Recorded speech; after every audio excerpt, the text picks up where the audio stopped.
If you've been learning a language for a while now, you probably have noticed the importance of speaking practice, right? You also may have noticed that practice alone is not enough. What's missing? I'll give you a second. Okay, what do you think? Corrections. In the teaching world, we call it corrective feedback. In other words, language learners need feedback on their language use. Are they using the right expression? Is this the right word or phrase in this particular context? Is that correct grammar?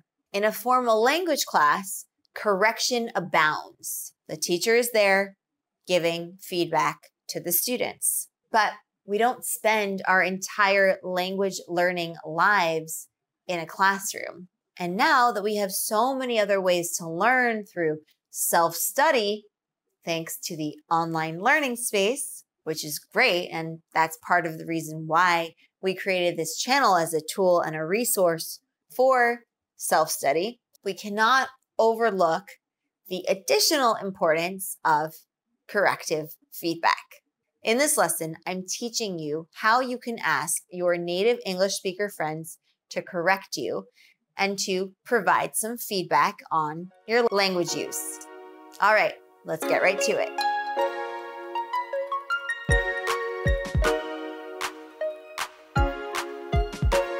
As someone who speaks a few different languages myself, I've noticed that my native speaker friends in the language that I was learning at the time would not offer to correct my language mistakes and errors. I would have to explicitly ask them to correct me. And even then, some of my friends would feel awkward correcting me. But since I insisted that their correcting me would get me to the next level in my language acquisition, they complied. Let me show you how to convince your native speaker friends to give you corrective feedback. In other words, to correct you. Okay, so let's see what you can say. I was wondering if you could help me out. I would be so grateful if you could give me feedback when you hear me saying something really egregious. I've got a favor to ask. Would you be willing to give me some corrective feedback if you hear me make a mistake? It would really help me out.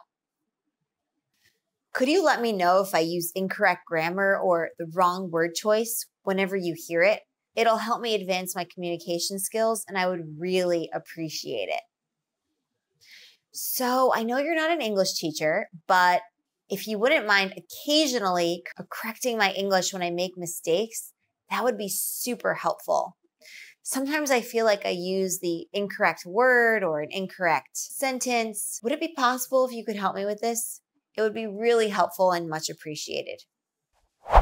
Okay, so now if they say that their English is already good enough or that they're not an English teacher and therefore can't provide any feedback, you might need to convince them. Here are some ways to be a bit more persuasive if you need to be. You have some of the best English I've ever heard. You're really eloquent and well-spoken. I would love to be able to speak like you someday. If you wouldn't mind, I could really use some pointers every now and then. You have such a huge vocabulary. I really admire that. I've been reading more books in English and listening to more podcasts in English to build my vocab. As I'm using the vocab in sentences, I feel like sometimes it's out of context. Like I'm not getting the sentence correct. So if it's not too much of an imposition, do you think you could give me a heads up if I'm not using the correct word in the right context? Thank you so much. I love your pronunciation. Your tone of voice is really professional yet soothing. I'm working on my own pronunciation and I'm becoming a little bit more intelligible when I speak English, but from time to time I slip up and my accent comes out stronger with certain words. I've noticed this happens with words in a sentence, but by itself I can pronounce the word pretty well. I'll be giving more business presentations this next month, so it's something that I really want to get better at. Do you think you could correct my pronunciation if you hear something amiss?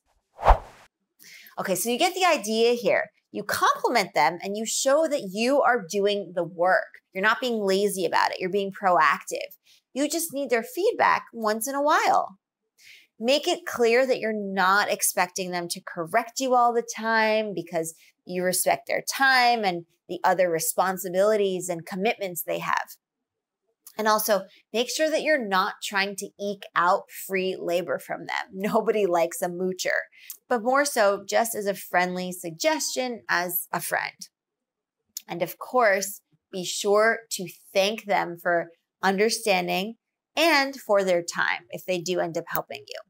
So if they consent to this arrangement, then you might be able to set up a coffee and conversation hour once or twice a week, and you can treat them to coffee and a tasty treat during that time. Or you can treat them to a meal at a place and a time of their choosing every so often. Even a non-monetary gesture, so where you don't have to spend money, such as doing them a favor and helping them with something, can be a really nice way to show your appreciation. Some ideas include maybe dog sitting for them, helping them improve a certain skill set that you're really good at and can tutor them in. Or it could be driving them somewhere when they need to go someplace. Whatever you decide to do, be sure to at least offer them something in return, because doing something nice for them in exchange for their time and the corrections and the corrective feedback they'll be giving you is a really good way to make this a friendly and fun experience. Practice these strategies for when you're looking to ask a native speaker friend of yours for corrective feedback. Be sure to consider their time commitments and schedule an offer to help them in exchange for the help that they're giving you. Being respectful of their time and not putting pressure on them to correct you all the time will make them much more likely to point out your mistakes and errors in English when they arise. All right, advanced English learners, I hope that you enjoyed this lesson. Subscribe to the channel if you haven't already done so. Share this lesson with friends who you think would really benefit from hearing these strategies. And don't forget to have that notification bell turned on so that you don't miss any exciting new lessons coming up at Advanced English. Until then, keep up the awesome work and we'll continue advancing your English together. Bye for now.